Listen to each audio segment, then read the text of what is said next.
Wake up! God damn it.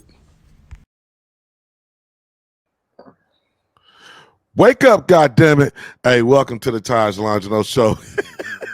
What's up, Jameelah?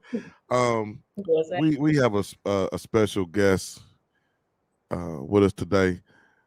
Not only this is my dear friend, she's a pioneer in the game, a GOAT, a legend, as I like to call her. Publishing editor of the Hype magazine, innovator, creator, marketing genius. She actually and we gotta call her Doctor Wilkerson. I forgot you got them. You got that. She went to school. Put in that time, and that's Doctor Wilkerson.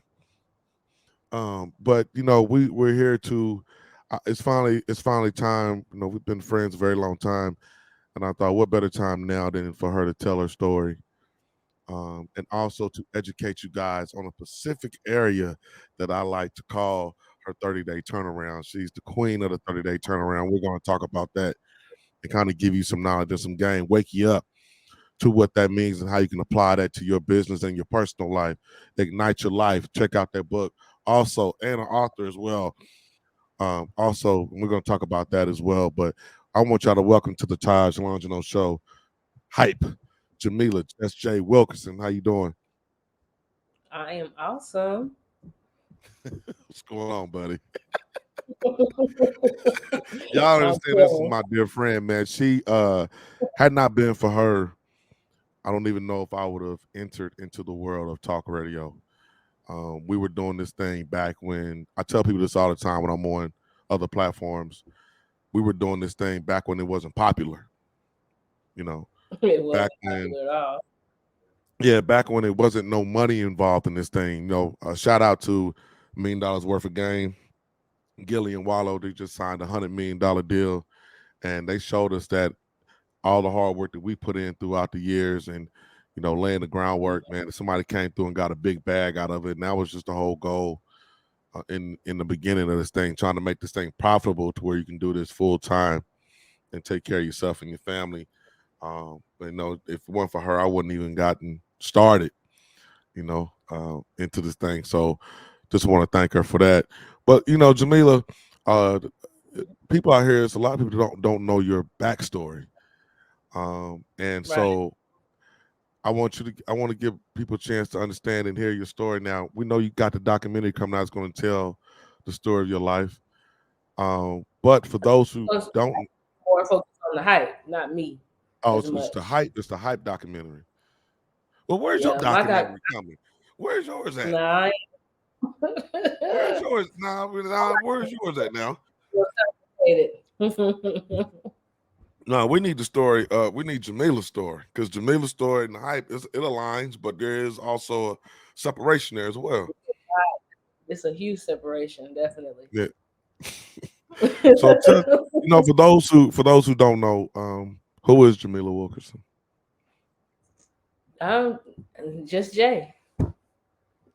That's it in a nutshell. you know, um, I'm just a hard worker that stays focused on the bottom line. You know, that's pretty much it. I mean, it's not it's not a lot to say about me besides the fact that I love my computer and I sit on it all day. That's what I do. What got you inspired to do magazine? Because Hype magazine is one of the most consistent publishing publications out there that is still going and survived through all the tough times and still a thriving magazine. So what got you inspired to go that route? And two-part question, and why did you name it Hype? um, I didn't name it hype. The business was how you perceive everything. So hype kind of came after that. You know, Mhm. I wanted to start this as a literary publication that was really focused on perception. So it was all about how you perceive everything. That's really how it started. So the hype came when I realized it was hype. And I was like, wait a minute, that spells hype. That's dope. That's awesome. But it was a perceptional thing because it was so many different things going on, especially being in Indiana. The politics in Indiana. It's like you're either here or you here. The middle class is still kind of here. You know what I'm saying? So it was like, how are all these people living out in this great neighborhood? How are all these people doing this? And I was like, it's perception. We don't know what's really going on inside their homes. We just know they have a home. We don't exactly know what's going on. So I was the store manager at Burger King, and I had went to visit one of my manager's houses, and they lived out in a prominent neighborhood, guys. That's Indianapolis, you know that. Yeah, yeah, And yeah. went in there, and there wasn't no furniture, and I was like, "Wait a minute! This nice big house, these nice cars, one couch, a mirror, nothing in here is really put together like a home. But the shell is there." And that's when I came up with the perception piece. Like, man, it's how you perceive everything, really. It's really all about perception. Like, I really perceive this person to be here when I may live in an apartment, but I have more value in my apartment than he does in the house. He has the shell, but I've built the Right. infrastructure. So I was like, okay, I see how this works. I see how this works. So how did that perception? Because that's more of a lifestyle perception, right? Yeah, What you visualize somebody's. Because even when I was working in delivery service, we had that same thing. We would go out to these expensive neighborhoods and dropping off washers and dryers, and you walk in and there's lawn furniture in there where actual living room furniture is supposed to be, and you come to yeah, find out a lot of these people don't even live here. They just have this house for when they do come into town, and it just what I mean? They're just here. So that's more of a right. lifestyle perception. How did it turn into a music publication perception? Well, it never was a music publication. The Hype's always been like entertainment based. Like I said, it Mhm. started off with the columns and us having this literary viewpoint on just life. It turned to a music publication the day before print. We had the opportunity to interview Lil Jon, and the East Side Boys, and Bone and Eight Ball on the first tour that I had actually got to cover through Steve Lobel. It was sporadic. The first cover really was I mean, just based off of. your your very first interview and cover was Lil Jon and East Side Boys. Yeah, that was the And first cover, and we did their first cover. you jumped right out the Yeah, gate. yeah, and it was just a blessing. We got that opportunity, um, and we're interviewing these people, and I'm like, okay, this is great. We're in the thick of it. Because I wasn't a hip hop lover per se. I'm more neo soul. I'm laid back, so I'm around all these crunk artists. Everybody's lit, and I'm like sitting there out of place. I'm like, okay, let's get the interview. So we got the interview, and then TBT Records at the time they had sent us over. That was one of the first labels that we actually connected with. Shout out to Jackie O. She was the publicist at the time. We're still really good friends after all these years. So they sent us over these crazy pictures. So Lil Jon's with the glasses, the East Side Boys was back there, and it was just like, oh, this is dramatic. So the night before we were going to print, I called my graphic artist and said, my business partner at the time, and I was like, bro, we gotta change everything. And he's like, what? In that tone, because he was really like, what? Like, it's like 1 o'clock in the morning. Why are you calling me? Leave me alone. Right. We already done. And I was like, no, we're not done. We can do this. So it was pretty much a swap from a literary publication to a music entertainment magazine in 24 hours. It wasn't meant to Wow. be this way. And you know what's crazy about that ending of that story you just described? I've sat and watched you turn something around with a burning hot Yeah, laptop on the couch. Gemini. I've seen it. Yeah, it's a Gemini. I've seen it. So Like that we does just, sound like you, because that's you will do that. yeah, yeah. So I just flaked out, and I was like, man, we can do this. And then we did it, and it was exciting, and we got the first issue back, and no one wanted the magazine because it was too much for Indiana. You know, we Mm, had to pretty much shove Little John and East Side Boys down people's throats because they were like, "Oh no, what is this?" You know, because Indiana at the time is very conservative. They're not trying to be open to all of this hip hopness floating around the city. They weren't. They were still banning us from the basketball courts at that time. Remember? yeah, yeah. So And it that was was rough. around, and so Julia Carson days. yeah, yeah. And because you know It was what, heavy. the NAP House of Villains was the first hip hop Yeah, rap group um yeah. that Pretty came out of Mo the and city. yeah, You yeah. know, And then I we had even I down. even I even came in and jumped in there a few times in the mag, you know, when I was Yeah, rapping. Yeah. And show you was down at 120 East Market Street, legendary building. legendary. So you did your first, yeah, Lil Jon E. That is a hell of a way to jump out the gate and tell everybody, boom, I'm here. Yeah, And Lil Jon, so yeah. how We was had it Lil Johnny from Eastside Boys. We had Amanda Perez, Joe Button was in our okay. first issue. You know, yeah. So from It was dope. so when you dropped, how was it? You know, 'cause like you said, everything is how you perceive everything. So what was the reception like? What was the response like? How did people perceive that when you did drop it? Oh, that's what I was telling you. They was giving it back. You know, we dropped it class. We dropped in June, and we still had our issues going into Circle City Classic. And we had a little flatbed walking down the street trying to pass them out, and they were handing them back. They were like, "Woo, no!" And I was like, "What? What's going on?" Well, this is a little bit much, you know. It's like I said, it was more conservative. So, and at that time, I didn't truly understand marketing. You know, I had just got into it. I was doing more business development and business infrastructure.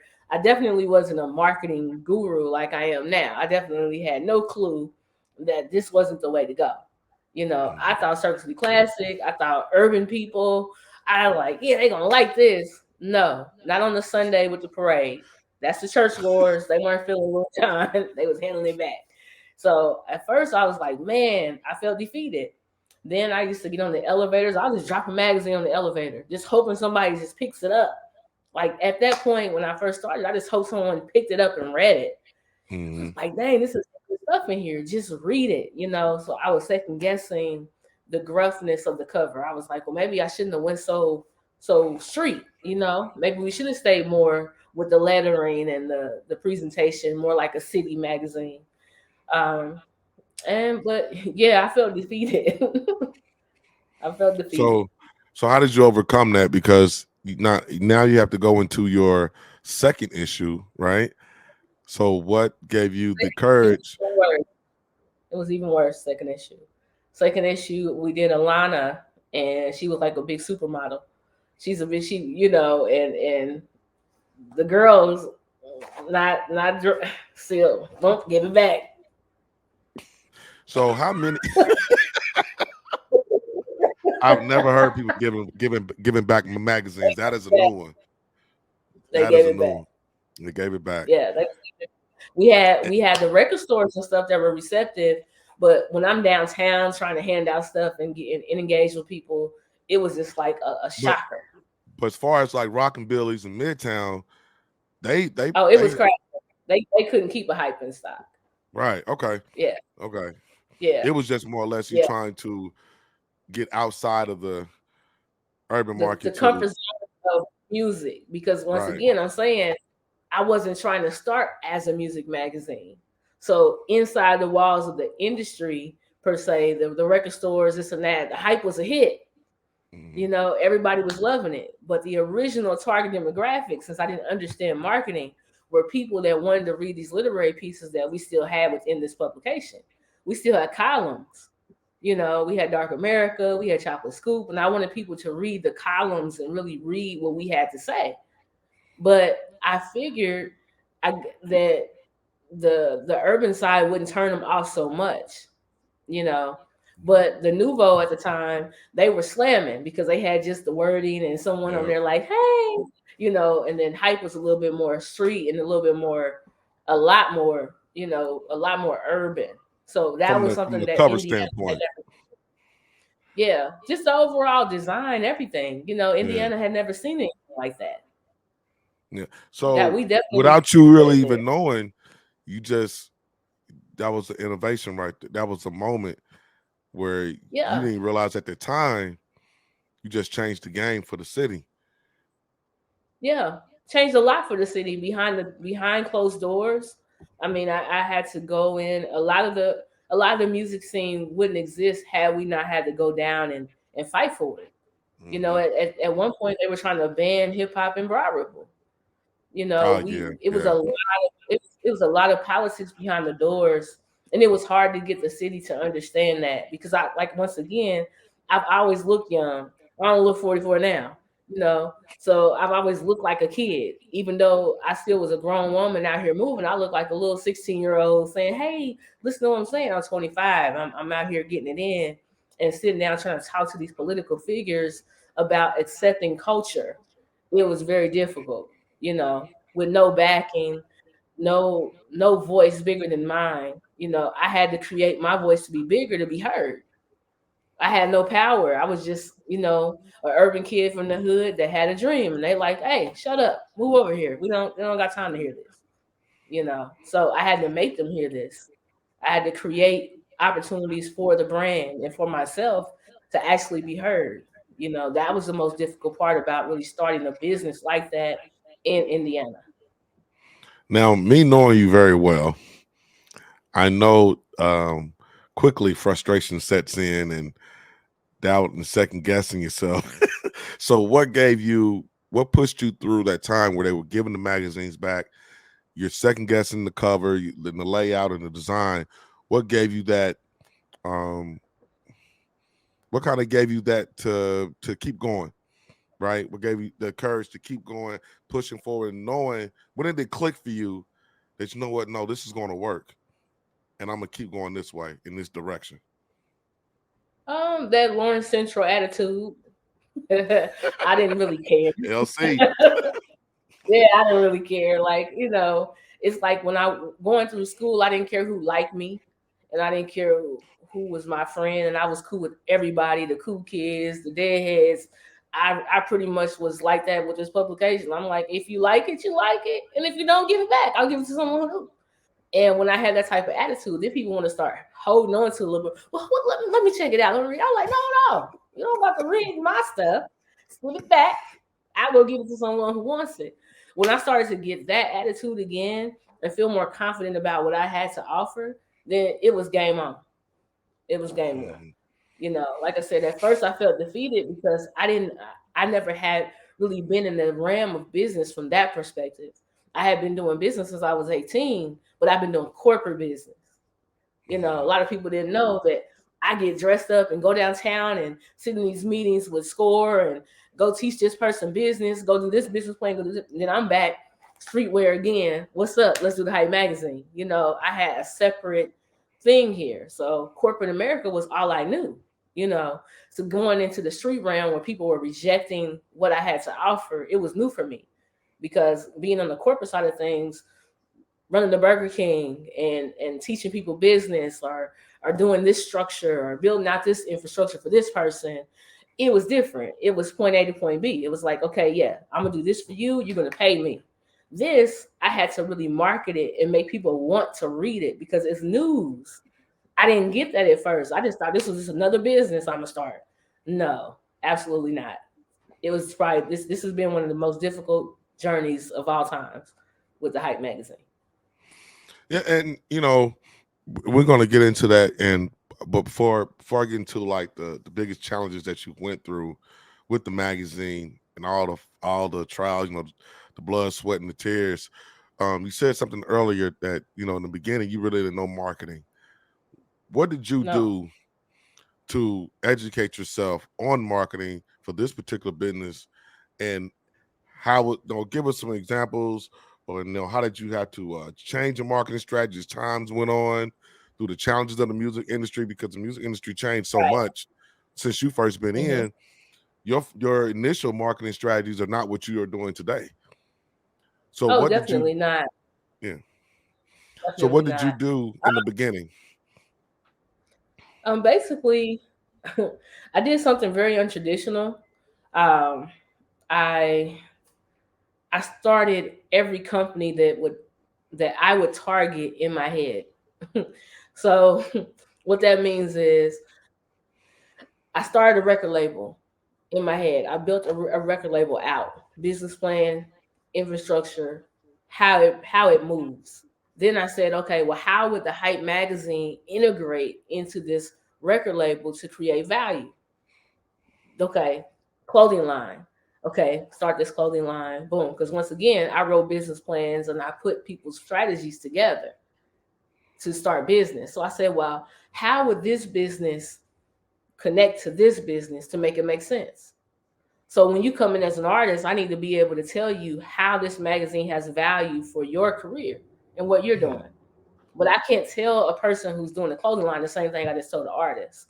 So I realized that I have to learn each demographic and how they connect with my publication. So I started to say, okay, if I go to an attorney's office, what would be the benefit? You know, so when I looked that up, what I was doing, I said, oh, this is nothing but marketing. Okay, so let me get a little bit deeper into what marketing is. Let me learn this. Then I started to connect from a street angle, a street marketing perspective.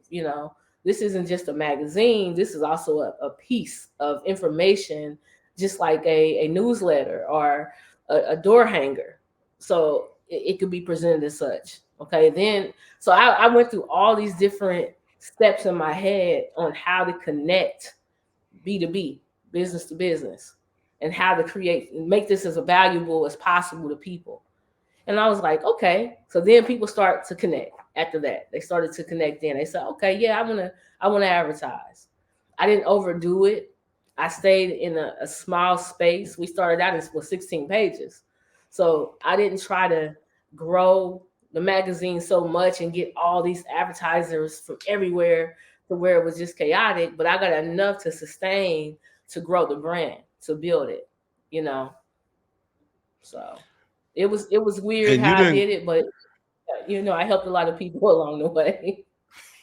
you didn't do it by going to school, right? You actually No, got online, went to the library, and got busy learning it the hard way out the mud, right? You went on, and I I said flunked that, this. because I want people to understand, like, when you need to learn, like, she's a beast. You're a beast with Photoshop. To this day, I can't do Photoshop.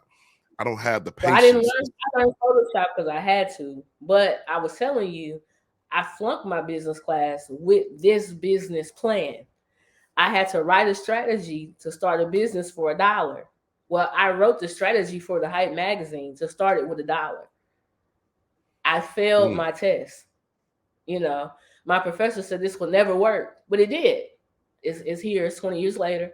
So the very thing that I got an F on, he is was like, "No, it was a where C is he minus, today? but it was a C minus, but it was an F to me. Hmm. And it wasn't the fact I flunked out. I'm like, well, if I'm not going to get an A in the business world, maybe this isn't the way I need to pursue it. Because I started to see that business was untraditional and people like innovation. You know, the people who lack innovation normally win because they take the people with innovations ideas and they they process them different. While you're being innovative, they're saying thanks and they just process it and get it done. But I started to learn. I said, wait a minute, I can start this business with $1. I can do this to do this to do this to do this, and this happens. And he's like, nah, this ain't no lemonade stand, ma'am. Get out of here with this garbage. And I've mastered starting companies with nothing. Yeah, and I want people to see that, um, what you did. Like, I want to be in great detail about the processes that you went through to learn Photoshop, to Mm, learn how to start businesses up, not just for yourself, but for other companies within the city, other people within the mm-hmm. city, how many artists you've put in position, how much you've done that I've just seen sitting with you, and not including the stuff I haven't seen when I haven't been, when I wasn't sitting with you, but just the stuff that people need to see, because I think people have a misconception about how how you learn, how you grind, how you do certain things. You don't always have to. There's no one size fits all in this.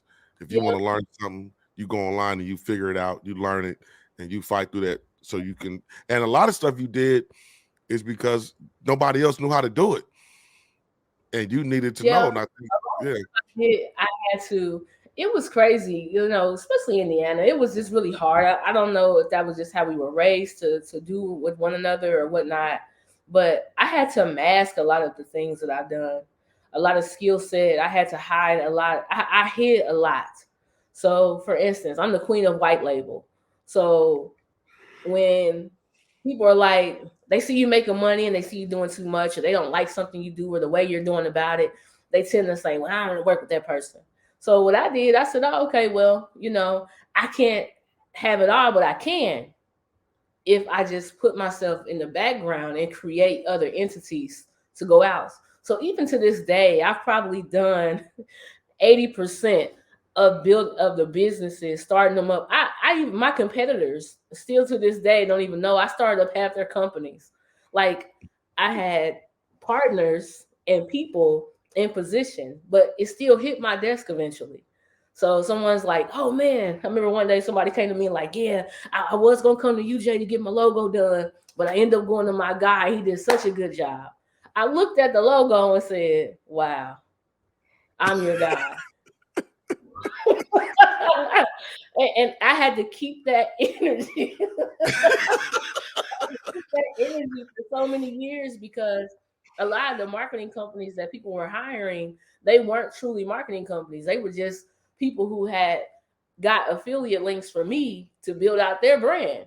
You know what I'm saying? So I was behind the scenes forever. You know how many projects I used to do and be laughing like, oh, these people, why, there's whatever. I'm still the person getting it done for you at the end of the day. there's one company. I'm not gonna say it because you haven't. I didn't know we was gonna even go down this road, and you haven't given me the green light to say it. So I'm not gonna say what company, but it's a company that is a competitor still to this day, still a very popular website. And when the how can I say this? When I asked you about it, I was like, "Hey man, such and such, whoa, whoa. Yeah." I started their first website, and I was like puzzled, like, "The hell, you started their first website?" Yeah, that initial website is mine. We did that, and and it's like, well, damn. If you started that initial website and they go on 100 million views, whatever, what, and I'm trying to add it up, you know what I mean? Because I'm Right. thinking the hype should be if you did that site, but the content's totally different. You know what I mean? Oh yeah, You weren't doing that type of never, content. So I can never. I had to understand that We part. started But out doing yeah, that type of content, but then we kind of let it go. I think that for me, when people be like, "Man, the hype should be here, the hype should be there," I I didn't have many partners. I was young, and mhm. I didn't even understand what it meant to create like a venture capital deck to go out and get funding and to go get this company to back you here. I was street. I didn't even have a And bank account for years. yeah, Years. I I was remember. a young I remember you didn't care about credit or none of man. this. I don't care about no credit. Everything for me, I can't. I'm really, really. We hood. I know I'm definitely hood. You're not hood, but I'm just saying. I came up. My mother was very young when she had me, 16 years old. I'm born in '78. You know how difficult that was. So I didn't have the support system to understand any of this. All I knew was I had to get up in the morning, I had to get money, and I had to do this. That was it. I didn't know nothing about leveraging my credit, going to the bank. I thought if I walk into a bank, they gonna call the police. They like, okay, this person is coming in here about to rob us. Because that's just how my mind worked. I Mhm. wasn't on that level, although I did a lot of corporate stuff, with different companies, it still was based off of just being innovative, being who I am. But that corporate straw, that no, I didn't have that. I was like, whatever. Let me go out here and get this bread. Let me make this happen. Boom. Last 10 years of my life, total shift. Now I'm like motivating people to get their credit, motivating people to get their business credit, motivating people to restructure and organize their businesses on a different level. It's just so many things about me that have changed. So many things. Yeah, yeah, I've seen. Because, And so, 15 years ago, I was terrible. I was different. let's take a step back.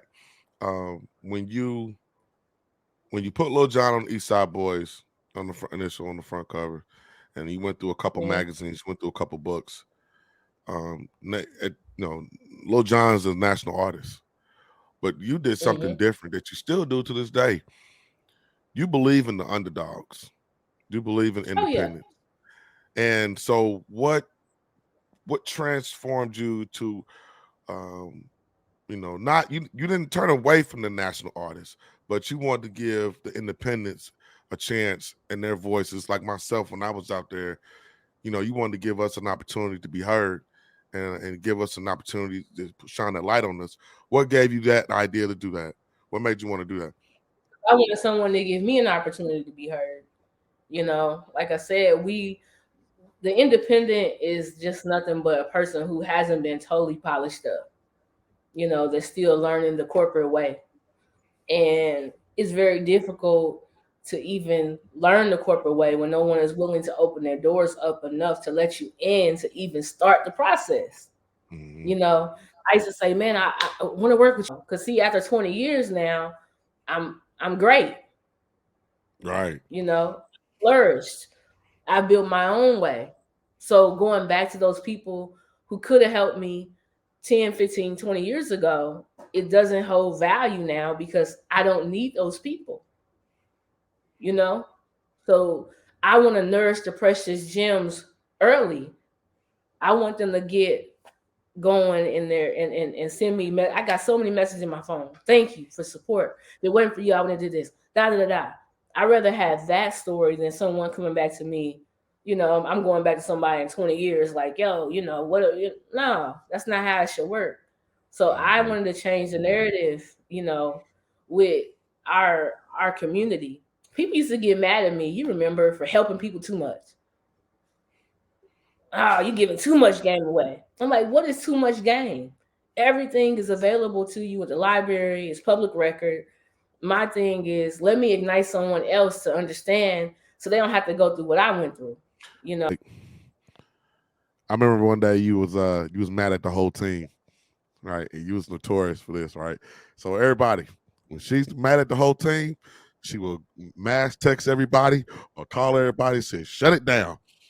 Shut it down. Don't do nothing else. Don't move. Don't blink. Don't bat. Don't nothing. And I think he was he was upset. It's like nobody's I bringing still no do ideas. that. Yeah, nobody's bringing no ideas to the table. I got this, and I told you one that said it's because you know how to do everything. Nobody doesn't know what to give you. You do everything. you what can we possibly bring to you? But then I remember telling you one time that I'm trying to find my value to bring to you as well because you bring so much to me. Like so, yes, when I do come across stuff that you may already know, I'm going to send it to you anyway. You know what I mean? Right. Because it's just I got my set of resources and networks and things of that nature. So and I had to go out because like you did everything, man. Like I didn't need nobody else, right? You did everything. So, but it was important to go out, and I remember we had this long conversation about that. It was important to go out and have your own set of resources and network and value that you can bring, so everybody can help each other. And now it took me a minute to get it, but I understand what you were saying. Took you a minute to get it, and it took me a minute to learn how to explain it. You know, when I Mm, used to be like, man, why can't anybody see it? Well, like I said, once again, I was young doing this. So I didn't know how to explain it. And now I know how to explain it. I say, hey, the best thing for us all to do is to be together with self first. mhm. That means that you have a running vehicle, your credit straight, you have everything that you need tool wise. That way we don't have to depend on each other so closely to where it stresses us out and it messes up the imbalance of the relationship because nobody has their own personal structure. Nobody has their own personal resources. It's good for you to be able to wake up and me to wake up and we say, you know what? We need somebody to do this.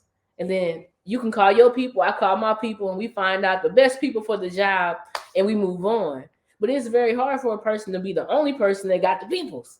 You know what I'm saying? Right. Like I just got the peoples, and I might be tired of my peoples. I need your peoples to come over here and do this. So it's like even when we start doing houses, you know what I'm saying? We had the same Yeah. network. So when we hit a wall, that's it, because we Yeah. didn't have anything to pull from, and it put us in so many bad situations. Not having a broad network. That's why I network now. I talk to 100 to 200 new people a week. I guaranteed I'm going to do that. And I might find a precious gem here or there, but I know thousands of people. It's to the point to where I'm following as many people as I can follow, but I can't delete anybody. I know these 7,500 people. I know them. You Hmm. know what I'm saying? I can't just unfollow. I know these people because I built relationships with people, but that was the power of the network, the relationships, the growth and development of the brand. When people start to understand how important it is to network, even with Jerry and I do not talk to the same people. His whole Rolodex and my Rolodex are two different Rolodexes, but we the Hype magazine. You get what I'm saying? Right. I shouldn't be talking to who Jerry's talking to. If we're being productive, we shouldn't be talking to the same people. We shouldn't even be in the same meetings, Meanings. Right. Yeah. you know? Yeah. So And I'm not in his meeting. you know, and I want to go into the part of the premise of why I wanted to do this interview with you is because one of the things that people struggle with is when they fall, right? Or when something bad or traumatic happens within their business and they don't know where to go from where to go from there, right? They don't know how to recover. They didn't have a Yeah. recovery plan, right? One of the things I've seen you do throughout the years, I don't know how, and I still don't know how the hell you do this. I've been still trying to do this to this day. Is you turn around everything in 30 days. I've seen at least 3 times, right? You know how you call me like, you know what, fuck this. I just lost. You know what? I'm got to scrap everything, start over. See you in 30 days. And in 30 days, you'd have a whole new building, whole new infrastructure, whole new van wrapped. How? And I call you the queen of the 30-day turnaround because in 30 days you can turn a bad situation into a whole new business, a whole new structure, a whole new everything. And I still don't know how you. I've never watched you day to day do it, but I saw day one and I saw day 30. And it's like you all and you you brought it together. And I don't, even moving to California, even the headache that you went through moving to California, and within that 30 days, you didn't say it, but that's what you were still doing. You did it again. Like how? What is it about you in 30 days? And how do you get? How do you do this turnaround thing in 30 days or less? What can you What can you give to people? I'm about to do it again because I got 30 days. um, the 30-day turnaround. Well, it's something I challenged myself to. I figured that whatever I wanted to change about me or my infrastructure or just anything, I should be able to do it within 30 days. You know. So 30-day turnaround. I get up, my Gemini flips to this other person, because Jameelah and Jay and just Jay, they're like different people. They're not the same people. I don't think people know that, but they're not the same. Um, and I sit down and I talk to all three or four of these people, and I say, "Well, what are we doing?" You know, as Jameelah,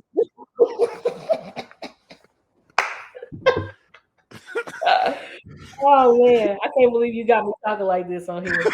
Uh, Yeah, hey, I didn't ask you to do that. You could have gave a political answer. I didn't ask you to do all this. okay, let me be political answer. I just make it happen. No, because okay, so let's go through an I'm, I'm example, right? gonna finish Let's telling you. No, I'm yeah. about to So let's finish go. telling you. Okay. I'm gonna finish telling you. So All right. literally, I have like four different sides of me because of this Gemini thing. You know, I have the person that is leaning against the wall, that just don't want to do anything. You know, then I have these other two individuals that they like they're pulling on each other. But then I have the one mindset, that one person, me, that balances everything out. You know, so I sit down, I get my notepad out, I go to the store, I buy me a fresh notepad. It kills my wife; she hates it.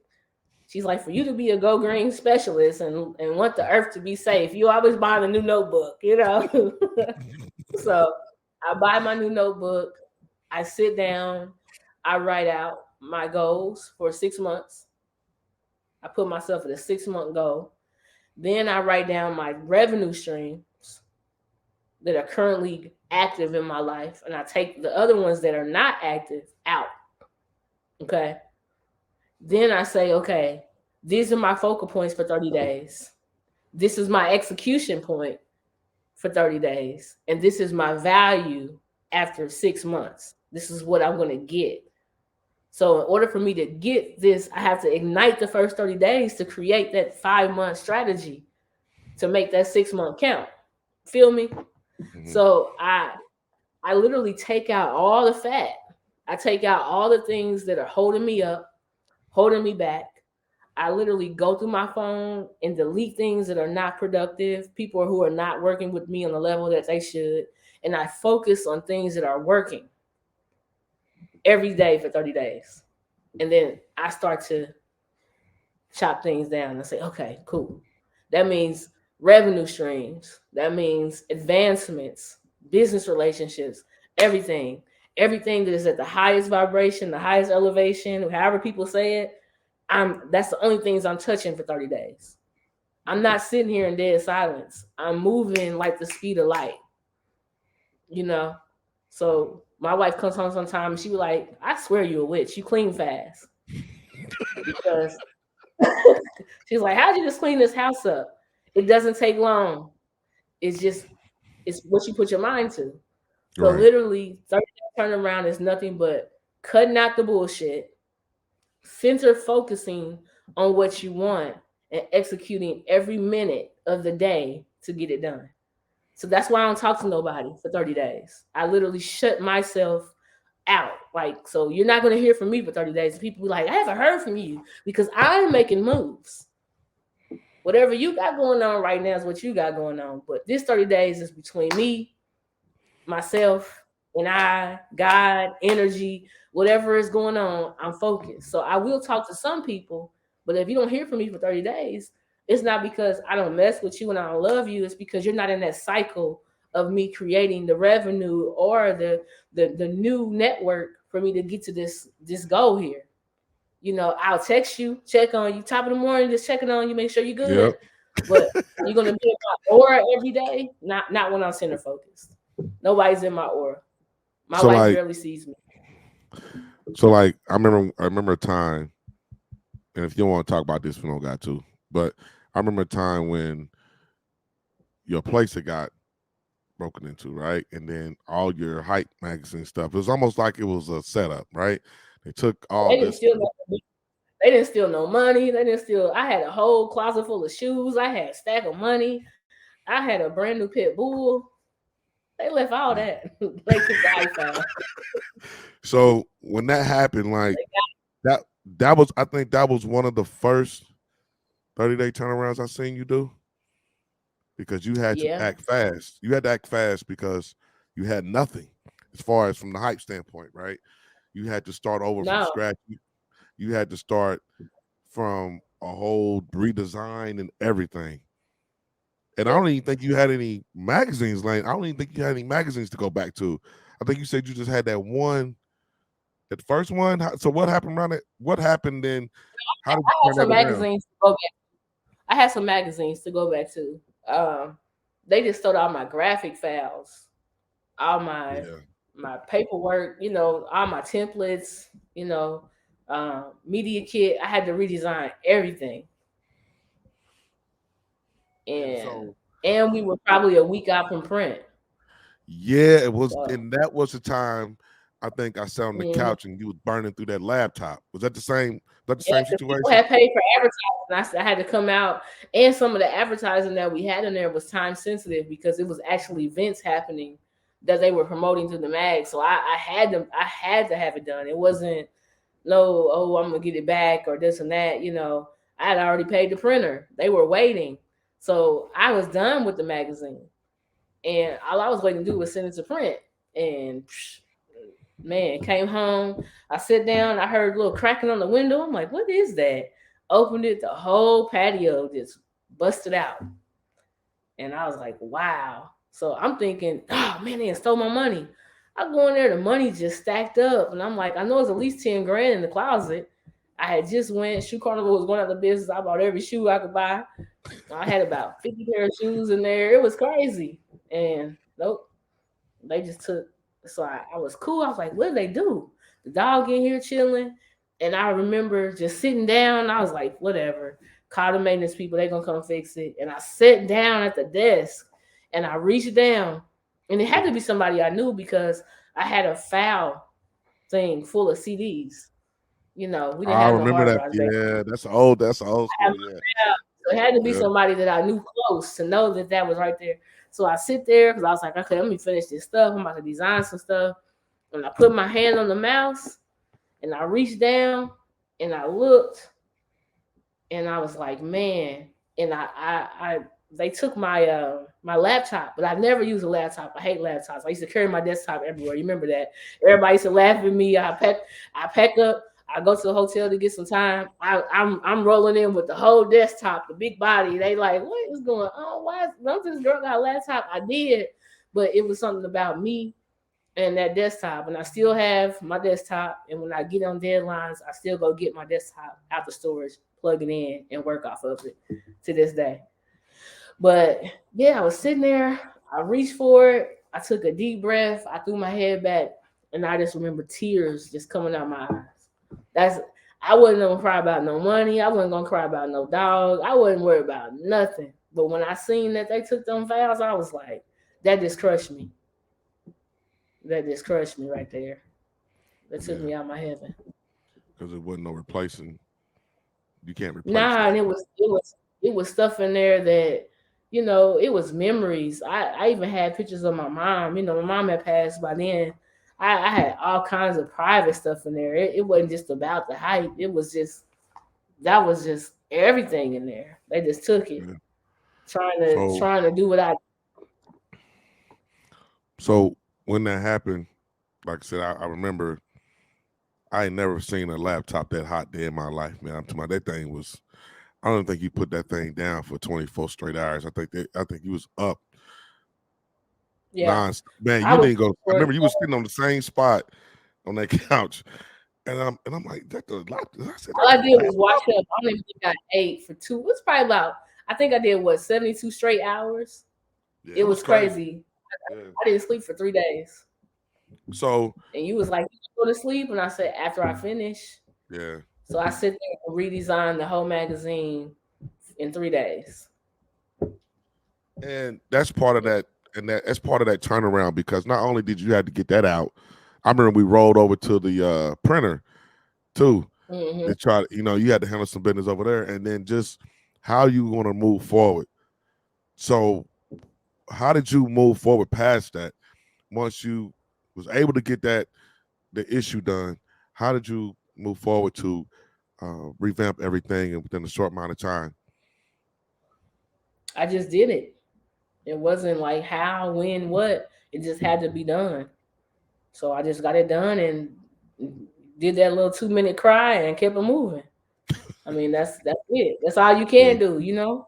yeah, You can cry about it for a couple of days, but you also can just keep doing what you need to do. Why you feeling all messed up inside? Just get it done. And that's where that 30-day turnaround comes in. It's like I can cry for 30 days about the woe is me and I ain't got this and no one's helping me and I can do that, or I could just get it done.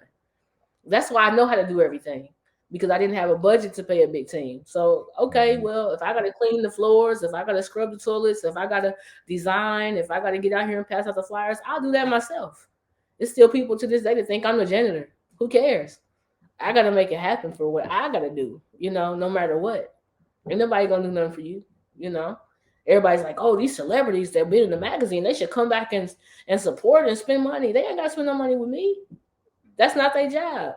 Their job is to do what they do. My job is to do what I do. That's how I used to think when I was younger. I'm gonna get Mhm. out here and get it how I live. You know what I'm saying? So I did. If I had to mow some lines, if I had to do some extra design work, if I had to do 20 websites this week to pay for the printing, then that's what I did. Hands down, I just made it happen. How do you compartmentalize the emotion that goes behind when you have to when you have to do something within a short amount of time? Because anybody can do anything in 30 days, right? If you want to lose weight in 30 days, you want to Yeah. it's it takes 30, when you do something for 30 days you can do it but it's this particular 30 days is something that has to be done in like in a short amount in a short period. You have to orchestrate your life in a you have to redo everything, personal and business, in order to get this achieved. And that's what I want people to take away from this conversation, from the jewels that you dropping on them, as far as like what what triggered you happen to do it, and then also like what emotions that you had to go through and get yourself together to really monster and get that done. Because once you've done it, then now you can move forward and getting back to the program the way you had originally set up, the way you wanted. I read this book, Finding Strength in Difficult Times, and it was a passage in there. It was this one little sentence that threw me off, and it says, "You deserve exactly what you tolerate." Mm. And when I started to live and process life like that, I realized if I tolerate anything, if I tolerate failure, if I tolerate the lack of care for my next move, if I tolerate pain, then that's what I'm willing to deal with. So I take a deep breath and I just get it done. There's no other way. I was raised in a single parent household. I used to get up in the morning when my mom got up to go to work. I'd go to the store, steal everything in the store, go to school and sell all the candy. I was a candy lady. And I used to be so scared. For real, it was crazy. I used to be so scared. It'd be 7 o'clock in the morning, it's still dark. We live right there on Devonton. So I walk through the woods to get to the Kroger. And you The, gotta think, the I'm wow. yeah, Uh, you know. Why? So I have a tolerance for certain things. So I know I'm like, it's dark. Chester molesters out here. He ain't getting me today. Whew. And I hit it through there. I go in the store. I look. First, I get to the store, and then this will be in my docu series because my cousin did an interview. But I'll go into the store. I'll look around. I'll go in there. I'm like, okay, bubblegum sales, this sales, that sale. Whoop, wop, wop, wop. Poof. I had this coat with, excuse me, all the stores that I got back in the day. Don't mind this, but I had the little pockets, little holes in them. So I tuck it and stuff would just fall down to the bottom of them big feather goose coats. Cause I had to eat. My mom didn't always have money for lunch. And I didn't get free lunch. She made too much money. So, but we still was struggling because of her life choices. You feel me? So I had to make it happen for myself at 10, 9. I've been doing this. So this didn't come. This is like a lot of discipline. So I knew how to be up when she was up. So wasn't no sleeping in if I wanted to eat lunch. So boom, I get up, I go, boom, get all the stuff out of the store. Then I come out, the newsstand's right there. I take all the newspapers out and then I sell them. And they was like, well, they only 35 cents. I said, well, I'm selling them for 75. He said, well, I can get them 35. I said, there ain't nothing in there. So I stand there till about 7:30, 7:45. The bus come at 8:01. You know what I mean? On the night. So I stand there, boom. I get my money, do what I need to do, and run back to that bus. Jump on the bus, go to school. I had me about $10, $12 that day, and I can do what I want to do. That was a lot of money for a kid. Right back then. School Yeah. lunch, I was 25. I'm making $12. You know, so I started to do that. Then I started to get deep into stuff, like deep into crazy stuff, just to make sure that I could survive. Because once again, I come home, the lights be off. My mom ain't getting off work till 6:30, so I'm in the dark. Feel me? So I had to make it happen. So Yeah. that's all I knew. So when I got to the point to where I'm doing this magazine, I had to I had to use a lot of that skill set. Not stealing, but I had to master time. I had to master time, because I had to master time when I was a child. I had 45 minutes to figure out how to get my lunch paid for before the bus came. So Uh, from 7 to 8:01, 15 minutes is in transit, going back and forth trying to get there.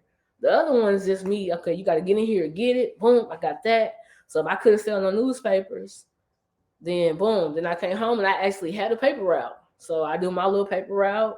I give my little tips. I was man, I was I was I was a hustling. different 9 to 10 year old for real, for real. Yeah. So Yep. basically, And it's a remember the bunch of burnt? learn, You huh? remember the burnt man? You remember the burnt man, John Lee, the Oh guy that was burned all over his body. You remember him? no. I used to the liquor store should be shut down, but they used to let me come in and buy his liquor. They used to give me $50 at the first of every month. I go in and buy his liquor. I was 10. I go get his liquor. Devonton Plaza. They wouldn't let him in there, but I go in there and get his liquor and So give my little basically, $50. it was just a bunch of learned behavior, um, and Yeah, just what you had to do over and over again to survive. I get that. I can get that. Um, yeah, you know, another one of the things that you did that's added to your story is, you had the Hype magazine. You worked with artists. Um, the 30-day turnaround. I definitely wanted to get people. I definitely wanted you to explain that to people and make them understand that anything can be done. What I mean? Just because your business collapses doesn't mean you gotta go jump off a bridge, go to the bar and get yeah. drunk, get back in But there and you know, figure it people. out. But that's the whole thing. Like that ignites your life. That book is self-esteem through entrepreneurship. You know, it's 10 steps to success in business. The first step of that book is like detoxing your thinking. Like it's a hard it's hard. It's hard to like cry and then not have anyone to understand why you crying. Like I can talk to you about why I'm crying, but you understanding why I'm crying is two different things. You truly understanding me. So a lot of times people that feel like they want to kill themselves or hurt themselves is because they're not understood.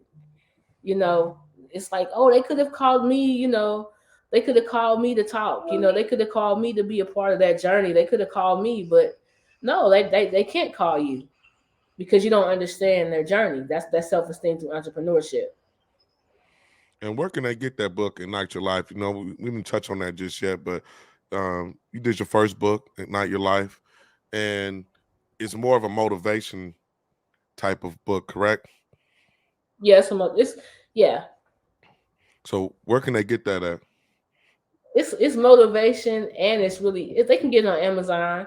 It's Okay. motivation, but it's also really telling you the steps to success. It's like really telling you step one, detox your thinking. Step two, go get your LLC, go do this, build your personal brand first, blah blah blah. It kind of, the steps that I took, that if I could put them back in order, then I would have been a millionaire when I was 30, 25. Mhm. But like I said, people weren't teaching me. They were telling me to come back later. Which is honestly worked out for you in your favor later on because you went and learned it yourself. You had no Yeah. choice.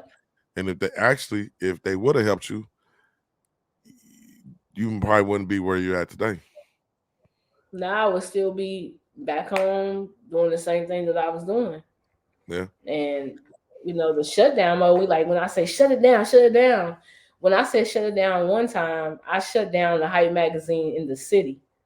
You know, I took the Hype, I took everything off the shelves. I took all the posters and flyers down and just act like it was closed for business. While I built my way out in. Remember, I called you one day and said, I'm just gonna work my way out from the Dubai to Australia, all the way back in. I'm not going to do anything in the city anymore because working within your own infrastructure where people went to school with you, they know you, they don't believe. Ah, that's Jane. She ain't doing that. She ain't doing no more than what I'm doing. You know what I'm saying? So it was a lot of envy and hatefulness when people could have helped. They could have extended their arm and said, "Yo, Jay, let me help you with this." Versus they face turned up because they really don't know what I'm going through or they didn't care to know. They don't even know my backstory. They don't know nothing about me. You know what I'm saying? So I just took everything off the shelf and I said, I'm gonna build a different clientele. I'm gonna build out in. So I think for maybe 2, 3 years, Indiana didn't know that the hype still existed because they were so caught up in Indiana, they didn't realize the hype was growing outside of them. Right. And I was building a whole new ecosystem. So I had I to mean, really, so I was still in the city, but I wasn't in the city. I stopped going to local events. I just cut it off. And it was no shade against my city, but my city could have helped build the foundation more. They could have been more involved with this exciting, you know, new development yeah. because we're just beginning 20 years and we're like babies in the game. We're just starting. This is huge, for this magazine to have grown to this magnitude. But it's sad that we didn't have the support that we should Yeah. have got from our own Because that was right people. around the time, if I'm not mistaken, that was right before you moved to Atlanta. I think No, that was a few. mm-mm. Years Oh, before I had stopped pushing hype there years before I moved to Atlanta. you're right. I know it was Remember, a I was doing the showcases, I was doing events, I was trying to help people, I was trying to get artists out, I was trying to be the Harriet Tubman of the music industry. I'm trying to do it all. And then I just got tired one day and was like, I don't, I'm not gonna keep yeah. doing this. People don't really care, and they didn't. They didn't care, and it's a lot of those people that could have, like I said, they could have helped, but they're still in there. They're doing their thing, but they're not doing what I'm doing. Hmm. Yeah. So, And you know, I can't even believe it's been over an hour and 30 minutes. We can go on for days because it's just it's so much to cover and so much to talk about.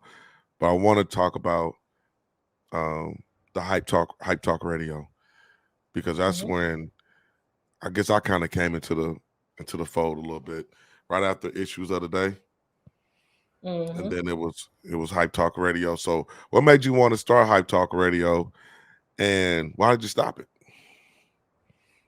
I only started Hype Talk Radio for you. that was It's a that was selfish really moment. I it. didn't know. Yeah, I started that to give, because you were great at interviewing, great at presenting, and I was like, well, the brand's built enough to where it's gonna give you some leverage, some legs. So that's what that was built for. I didn't have a dream to do a talk show or a talk Yeah, radio show.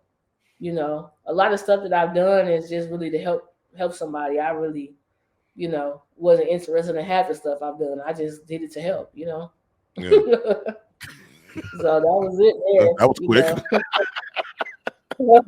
I was like, hey, I just That was quick. I just Well, did it to a platform because it was needed, and I feel like there wasn't nobody else gonna do it. right. Well, and we used to knock down. People don't never believe this, but we used to knock down 4 A-list celebrity interviews a day. We was knocking them back. Yeah, We was knocking them back. yeah, We was that that work we was putting in was crazy. You yeah, know, yeah, that was yeah. fun. That was fun. It was, he Those was were good. running a marathon. He was running a marathon years ago, man, and it got us out of a hole. Like in real time, real talk.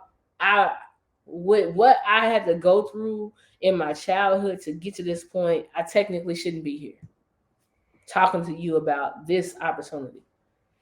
You know, Mm-hmm. my life should have had a whole different meaning at this point. You know, I chose to change the narrative. I didn't let nobody tell me that I couldn't be great. Yeah, I mean, just to see you get here, it's crazy because I'm so used to you knocking down barriers and accomplishing things. When you send me stuff, it's like I'm not surprised. Man, you Hmm. you've done so much. It's not I don't know if that's good or bad, but I'm used to it. Like I'm used to you. Man, she did it. I'll tell you in the heartbeat. I said, "Damn, you done did it again." I said, "Shit, you done did it again." And you keep coming up with new, innovative ways to stay relevant out here in the industry where your lifeline ain't that long. You No, know, it's not. and to No. see you continue to do it, um, and me be able to bear witness to it and see it firsthand. Congratulations and salute, my friend. I mean, you out here killing them. I call you the GOAT because I've seen you. You know how to do everything. It's not too many people that are in charge of the company that know how to do everything within the company. They either hire people to do it, you know what I mean? They outsource Hmm. or they outsource it, but you literally know how to network, market, structure. You can eat some, and if you had to, and I know you hate doing it, but you know how to do the interviews if you want to do interviews. Yeah. Like you know how to do it. We ain't even getting to the singing part and the artist part that when you was pushing to be an artist at one point when you was pushing to be an artist, that video's still on YouTube. I might attach that I video took to it the. down. I took it down. I took it down. Why did you do that? Yeah, I took it down. I know why you did it. We'll talk about it later. I had to take it down. You could have kept that. That song was hot. Like the video was hot. Yeah. Yeah, I still that, write music from time to time, but the whole music journey for me was also just to tell to the artists that I was working with, it was a challenge. It was like I could put a record out, do a video, and chart it in 30 days. It charted in Africa, which was crazy because I had an African artist on the track, and mhm. I got it up. I got it pushed through the social media, through all the stuff at the time that we had available to us, because all this stuff wasn't out back then, like Instagram and all this stuff. But I did a great run in 30 days, and that was it. That was my music career. 30 days, I was cool. But I had to prove that it could be done. I could go into the studio, do a record, do it. The performing, that was when I knew I'll never be an artist because I have stage fright. I don't like public speaking. You know, I barely like doing what we're doing now. I know. So if you're not having a, you're not just really talking straight up. You're trying to do like an interview style with me. You're not gonna get much because I'm not gonna do no standard hello. So I'm not doing that. You know. And then I'm just myself. So it scares a Yeah. lot of people because they want you to be this person or this corporate guru or and I'm like, no, I don't Hey, need to what's do what's all the that. one thing? What's the one thing we used to tell people? I thought you was professional. Who told you I was professional? Who told you I was professional? People come in, what's going? I'm like, look, cause when I was extra trying to be this person and talk this way, and that it didn't get nowhere because it's all fake. That's not me. You know, you come to me, you want me to do something for your business, you want me to execute, then I'm just like, yo, let's just get it done. It Right, scares people that it's so light. I'm not a salesperson. Get your $2.99 special now. I'm not gonna do that. It's never gonna happen. I'm not gonna do that. I'm not gonna be in your inbox begging you to advertise. I'm not doing none of that. It's right. weird. You know that we exist. If you don't know that we exist, then you haven't done your research because we've been out long enough for you to know that we exist. Hmm. So that means if you're an artist and you don't know about the top publications that are out, then you shouldn't be an artist anyway. You ain't even studied what's available to you as To an you, artist, right. as a researcher. Yeah. I've never heard of the such and such conference. Well, you haven't done your due diligence because these conferences been going on for 10 to 15 years. You should know the conferences. It's your job to know who we are. It's not my job to get out here and try to get you to know me all the time. You got it's a mesh. Yeah. They need to know the Taz Longino show. They need to know the other shows that are out. They're so caught up on popular culture, they fail to realize that popular culture costs the Yeah. the the the so at the end of the day, the people who are like us that got it from the mud, we connect on a different level. We're willing to help build your infrastructure and work with you, without the dollar all the time being involved. But Yeah. then they don't know how to nourish those relationships at the end. So yeah. But yeah, we can go all day. Yeah. And then I'll start talking because I don't want to sound too much like an a-hole. So I'll be trying to keep my mouth shut.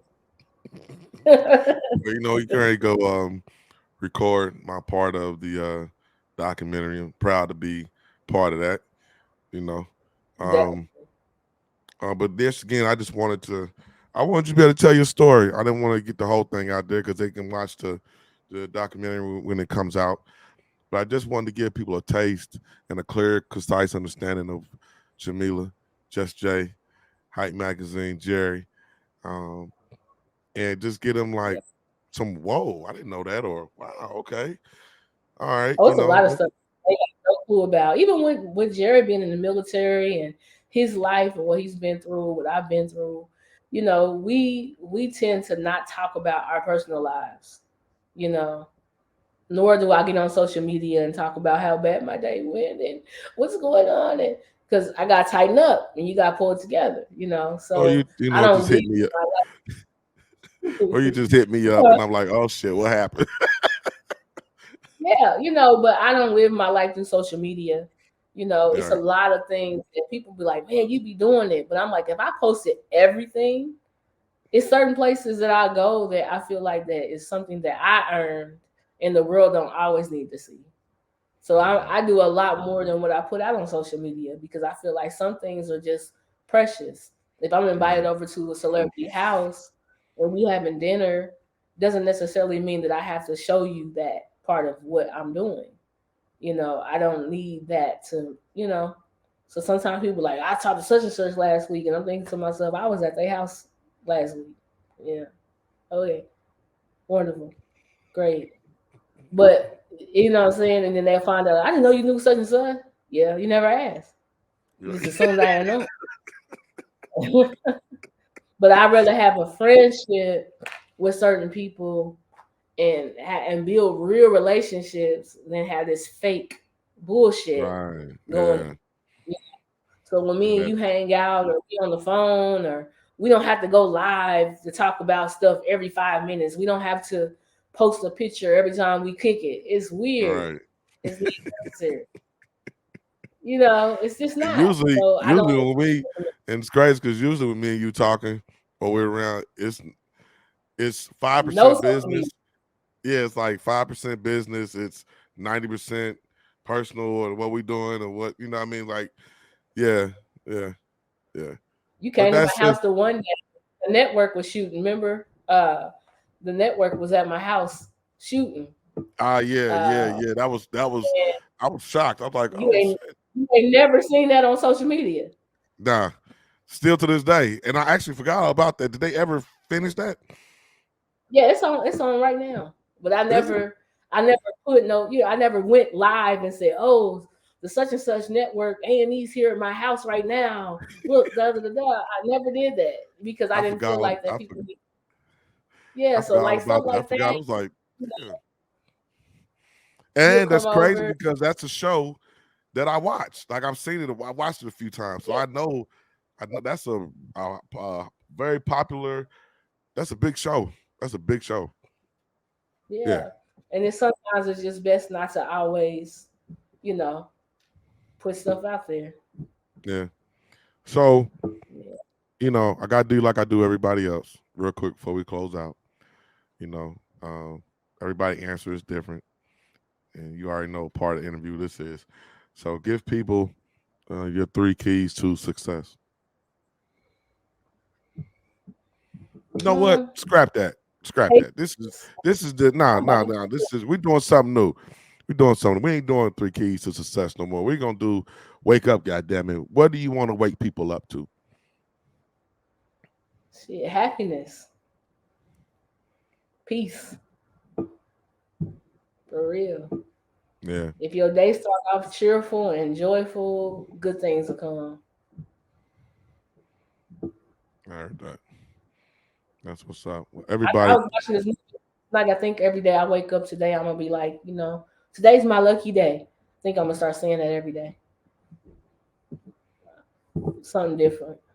yeah, Today I woke up feeling great, and I was like, well, what did I eat yesterday? How did I go to sleep? What is it that made me wake up happy today? Even though yesterday was crazy day. I know. So it's like, you know, so I'm just practicing peace and happiness. That's what's up. What's up? Well, we want to thank everybody for tuning in to the Ties Longino show. Uh, my good friend, my guest, Jameelah Wilkerson. Y'all make sure y'all follow her on Instagram at Hype Just J, and then also follow the magazine at the Hype Magazine. Anybody want to get into the magazine, hit them up. They'll hit you back. Is there Mm. anything else you want to tell the people before we get out of here? Hey, my main words is just stay focused. You know, stay focused and stay motivated. Because this has been a strange couple of years with all this stuff going on. So you are right. A lot of people have been taking their lives and taking other people's lives and not Yeah, caring about life itself. They don't even care no more. But it's gonna get better because we was talking about this the other day. Like, if you think about 10, 15 years ago, it was barbecues, dominoes in the park. It was just totally different. Like, and now you barely smell barbecue. You barely see families having get-togethers and stuff. And a lot of people just don't feel safe to do anything now. So yeah. It's you got to stay on your toes. That's for damn sure. That's for damn absolutely. sure. So Hopefully we yeah, get back to some normal. hopefully. But appreciate you for taking time out of your busy day. Glad you're feeling better. And I'm about to go, record this Hype magazine, my portion of the documentary. And I'm gonna get Please, back can't with wait you. to I'll see. hit you up a little later. All right. All right, Later. y'all. Thanks for joining in. Wake up, goddamn. Wake up, god damn it.